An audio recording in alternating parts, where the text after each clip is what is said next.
क्योंकि सर्दियों का टाइम है, सबको सर्दी लगती है। तो जितना पॉसिबल होता है ना उतना मैं कम बर्तन करती हूँ, जिससे कि राधे को भी इतना ज़्यादा एक्स्ट्रा वो ना लगे कि बहुत सारे बर्तन हैं। क्योंकि ठंड का समय है तो मैं भी गर्म पानी का गीजर लगा के तब बर्तन साफ़ कर लेती हूँ। बहुत से बर्तन ऐसे होते हैं, कप वगैरह तो मैं डालती ही नहीं हूँ, ना चकला बेलन वगैरह ऐसी चीज़ें डालती हूँ। बस जूठे बर्तन जो होते हैं ना उन्हीं को डालती हूँ, बाकी और बर्तन मैं खुद से साफ़ कर लेती हूँ सारे। तो यहाँ पर मेरे ये सारे कपड़े भी सूख चुके हैं और सूखने के बाद में फिर मैं अपने रूम का साफ़ सफाई शुरू करूँगी और फिर उसके बाद में खाना वगैरह बनाऊँगी। कल का आप लोगों को बताती हूँ। कल न्यू ईयर था। वैसे तो मुझे वो कहते हैं ना न्यू ईयर से सब कुछ नया करना चाहिए, लेकिन कल क्या था, कल एक तो देखो दाल बाटी चूरमा बनाया था दोनों घर का, दूसरा पतिदेव भी कल दुकान बंद रखी थी तो पतिदेव भी घर पे ही थे, थोड़ी देर के लिए गए थे लेकिन ठंड ज़्यादा की वजह से आ गए थे और फिर गिरिराज जी की परिक्रमा गए थे। तो इस समय मुझे सिर्फ मैं झाड़ू पोंछा वगैरह ही कर पाई थी, डस्टिंग नहीं हो पाई थी मेरी। तो आज मुझे बहुत ज़्यादा साफ़ सफाई करने की ज़रूरत है क्योंकि कल नहीं किया था ना, इसीलिए तो ये सारी चीज़ें करनी है। क्योंकि मेरे अंदर में एक ऐसी आदत है कि मुझे चाहे कुछ भी हो जाए सफाई के बिना नहीं रहा जाता है, और ऐसी भी आदत नहीं है मेरी। बहुत से लोगों की ये होती है ना कि बस दिमाग में सफाई सफाई बनी रहती है, वो आदत भी नहीं है मेरी। हाँ, बच्चे गंदगी करते हैं उनको करने देती हूँ क्योंकि मुझे पता है मुझे साफ करना है, मैं कर लूँगी, लेकिन उनको भी थोड़ा बहुत खेलना बहुत ज़रूरी है क्योंकि सफाई के चक्कर में बच्चे खेल ही नहीं पाते हैं। फिर ऐसे घर का और ऐसे सफाई का क्या ही फ़ायदा जब बच्चे एक कोने में बैठे रहें। और मैंने कभी नहीं चाहा कि मेरे बच्चे एक कोने में बैठने वाले बने, क्योंकि मैं शुरू से चंचल थी। मेरी मम्मी बताती हैं कि तू शुरू से ही बहुत ज़्यादा एक्टिव थी, तो ठाकुर जी की कृपा से बच्चे भी मेरे पे ही गए हैं दोनों। कहीं भी जाते हैं तो बस यही बोलते हैं, तो मुझे पता है तू क्यों पतली हो रही है, क्योंकि तेरे बच्चे शैतान है ना, इसीलिए तू पतली हो रही है। और उनको क्या बताऊं कि मुझे सच में ऐसे ही बच्चे चाहिए, मुझे बिल्कुल एकदम चुप बैठने वाले और ऐसे बच्चे नहीं चाहिए, नहीं पसंद है मुझे। थोड़े से एक्टिव बच्चे हो ना, घर घर लगता है, वरना एक कोने में बैठने वाले बच्चे नहीं होते, पर वो बड़े होते हैं। बच्चों का बचपन होता है खेलना कूदना शैतानी करना। हाँ, चीज़ों को नहीं फैलाते, एक चीज़ ये है, चीज़ों को नहीं फैलाते, बाकी आपस में दोनों बहन भाई खेलते रहते हैं।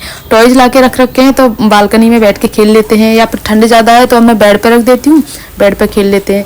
मेरे अंदर ये आदत भी नहीं है कि मैं बेड पर पूरा फैला दिया है बच्चों ने, अब कैसे होगा सारा काम, तो बेड पर भी मैं फैला के रख देती हूँ कि मैं कर लूँगी बाद में, तुम लोग यहाँ खेल लो। क्योंकि अभी छुट्टियां हैं बच्चों की 15 दिन की, तो खेल रहे हैं, वरना टाइम ही नहीं मिलता है बच्चों को। और ये सारी चीज़ें ना बेड पर पड़ी रहती हैं, तो इनको पहले मैं उठा के दूसरे रूम में रख देती हूँ, जिससे कि इस रूम की सफाई अच्छे से हो जाती है। वरना इस रूम का सामान मैं इसी रूम में ऐसे ही रखती हूँ ना, फिर ये भरा भरा लगता है और फिर सफाई भी नहीं दिखती है। इसीलिए सिर्फ इसमें ब्लैंकेट रखती हूँ और तकिया रखती हूँ जो हमारे काम की होती हैं, बाकी कुछ भी नहीं रखती हूँ मैं, सारा कुछ उस कमरे में रख देती हूँ। क्योंकि एक्स्ट्रा कंबल रहते हैं, अब ठंड का टाइम है तो रात को एक और कंबल बच्चों के कंबल के ऊपर डाल देती हूँ, जिससे बच्चों को ठंड ना लगे। क्योंकि अर्शित की तबीयत कल ख़राब हो गई थी, उसको वॉमिट वगैरह हो गई थी रात को ठंड की वजह से, तो थोड़ी देर हीटर वगैरह चला देती हूँ इनको, जिससे रूम गर्म हो जाता है। उस रूम में सुलाती थी पहले, लेकिन अब जिद करते हैं मम्मा इस रूम में सोना है, वो रूम गर्म रहता था। ये रूम क्या है, बालकनी के पास है ना, थोड़ा सा ठंडा रहता है, लेकिन नहीं मानते हैं तो फिर मजबूरी में यही सुलाती हूँ इनको, और मैं भी इनके पास में ही सोती हूँ, जिससे कि इनको देख लेती हूँ ठंड वगैरह। क्योंकि ओढ़ते नहीं है, सबसे बड़ी दिक्कत इनकी यही होती है कि रात को ओढ़ के नहीं सोते हैं, वो वैसे ही छोड़ देते हैं अपने, उनको कंबल वगैरह उड़ाना पड़ता है बार बार में, इसीलिए फिर मुझे इनके पास सोना पड़ता है। तो ये सारे काम हो गए थे, तो अब मैं अपने रूम का झाड़ू पोंछा कर लेती हूँ, फिर अपना किचन का काम देखूंगी। इस समय मुझे काफ़ी लेट हो गया था। कल अगर मैं अच्छे से क्लीनिंग करती तो फिर मुझे आज इतनी मेहनत नहीं करनी होती। इसीलिए मुझे थोड़ा सा डेली सफाई करनी होती है कि अगर किसी दिन मैं ना कर पाऊँ, अगले दिन कर लूँ, तो मुझे कुछ एक्स्ट्रा नहीं लगता है कि मुझे 2-3 घंटे लगें सफाई करने में। क्योंकि बहुत से लोगों की आदत होती है ना कि वो हफ्ते में महीने में सफाई करते हैं, उस हिसाब से मैं नहीं करती हूँ। मुझे जब भी मौका लगता है मैं 2 दिन में, 1 दिन में या डेली कर लेती हूँ, जिससे घर भी मेरा साफ रहता है और फिर मुझे एक्स्ट्रा मेहनत की भी ज़रूरत नहीं होती है। तो सारा काम खत्म करने के बाद फिर मैं आ गई किचन में, और किचन में आज मुझे बनानी है अरहर की दाल और गाजर आलू की सब्जी। क्योंकि बच्चों की छुट्टियाँ चल रही है तो मेरे कोशिश यही रहती है कि मैं डेली बच्चों को दाल दूँ खाने के लिए, जिससे बच्चे अच्छे से पेट भर के खा सकें। और पतिदेव बोल के गए मेरी दाल मत भेजना, तो फिर गाजर आलू की सब्जी भी बना रही हूँ, साथ में चटनी वगैरह सारी चीज़ें बन रही हैं। तो दाल मैंने पहले आते ही चढ़ा दी थी, और उसके बाद मैं सब्जी वगैरह काट लूँ और आटा लगाना है, ये सारे काम करने बाकी है मुझे। और बच्चों को नाश्ता भी देना है। पतिदेव ने मना कर दिया है कि मुझे नाश्ता नहीं करना है, तो मैंने बोला चलो ठीक है, मुझे भी नहीं करना, क्योंकि होता है ना कि जब जल्दी जल्दी नाश्ता कर लेते हैं तो मैं भी कर लेती हूँ, चाहे भूख हो ना हो, लेकिन ये थोड़ा सा बहाना होता है कि वो कर रहे तो मैं भी कर लेती हूँ। लेकिन फिर वो मना कर देते हैं तो फिर मेरा भी मन नहीं होता है खाने का। हाँ, दूध बना लिया है दोनों के लिए, तो दूध ले लेंगे। सिर्फ बच्चों के लिए और मम्मी के लिए नाश्ता ब्रेड सेक दूंगी, दोनों खा लेंगे, क्योंकि उनको तो नाश्ता चाहिए। हम लोग नहीं कर रहे तो क्या हुआ, उनको तो नाश्ता चाहिए होगा ना, क्योंकि खाना तो वही बनता है। बन तो मेरा जल्दी जाता है, लेकिन खाते लोग लेट हैं, तो इस वजह से वही 1 बजे तक ही खाते हैं सब लोग। तो सर्दियों में भूख लगती है, इसीलिए। पर वरना बच्चे सारा दिन ऐसे ही घूमते रहते हैं, बाजार से चीज़ वगैरह लेके आते हैं। इससे अच्छा तो उनके लिए कुछ बना दूँ जिससे वो खा लें। और शाम को मैं डेली दलिया बनाती हूँ बच्चों के खाने में, जिससे बच्चों का पेट भर जाता है।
सुबह के 10 साढ़े 10 बजे तक इन सर्दियों में भी ना मेरा काम जल्दी हो जाता है।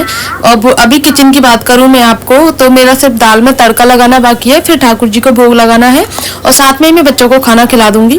वैसे तो बच्चों ने नाश्ता कर लिया है, अगर नहीं खाएंगे तो फिर ठाकुर जी की 2 रोटी सेकती हूँ, तो एक बाबा लेके जाते हैं और एक गाय की निकल जाती है। फिर बाद में जब बच्चे खाएंगे ना, तब मैं गरम गरम बना दूंगी बच्चों को, क्योंकि अभी राधे वगैरह भी नहीं आई है, तो राधे भी काम कर लेगी। तो इस तरह से मेरा काम 10 साढ़े 10 बजे तक हो जाता है।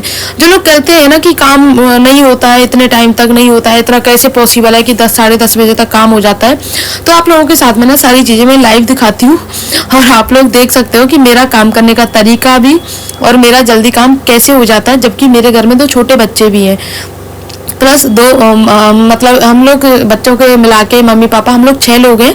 2 बच्चे हैं जिनमें 4 बड़े लोग हैं। तो ऐसा नहीं है कि बिल्कुल ही छोटी फैमिली हो कि बस हम 2 हमारे 2 हों, या फिर मतलब ये चीज़ है। मैं आपको बता दूं तो सबकी अलग अलग फरमाइशें होती हैं खाने की। ऐसा भी नहीं है कि एक सब्जी बना दो और काम चल जाएगा, नहीं, प्रॉपर तरीके से खाना बनाती हूँ, दाल सब्जी चटनी, और अगर किसी को पसंद नहीं होता है तो अलग से सब्जी और बना देती हूँ। बच्चों को नाश्ता अलग बनाती हूँ, अगर बच्चे दाल सब्जी भी नहीं खाते तो फिर उनको दलिया वगैरह बनाती हूँ। बच्चों को नूडल्स पास्ता, ये सारी चीज़ें होती है ना। देखो घर में जब छोटे बच्चे होते हैं ना, तो वो मेरी बातों से अच्छी तरह से रिलेट कर पाते हैं कि जिनके घर में छोटे बच्चे हैं उनका जो है खाने पीने का बनाने का चलता ही रहता है।